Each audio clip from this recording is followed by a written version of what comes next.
morning, friends from beautiful Big Sky country.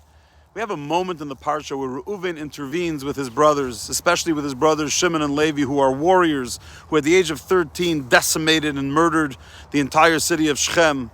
He has to intervene, and he says to his brothers, Al tishbechu dam, let's not spill blood, let's not commit bloodshed.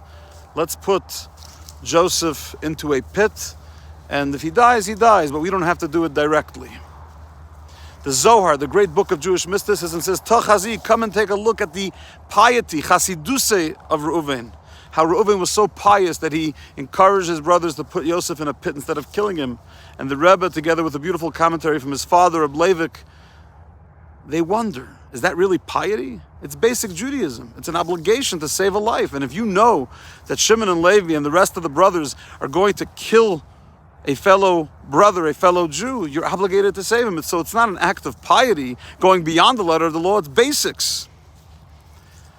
What the Rebbe says is something very powerful. The sacrifice that Reuven made was not that he saved his brother Joseph's life and put him in the pit. The sacrifice was that he had to lie in the process.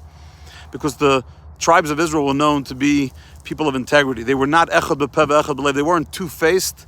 They were people with real integrity. They said what they meant, and they meant what they said.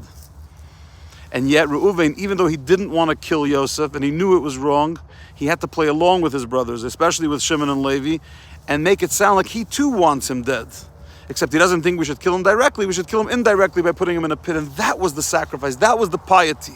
He knew he was dealing with two brothers who were not just warriors, but as the Zohar says, chakimusa deloin. They were brilliant. They were strategists. And so if he would just come out and say, hey, I don't think we should kill Joseph, they'd probably kill him too. So he played along, and that was so hard for him.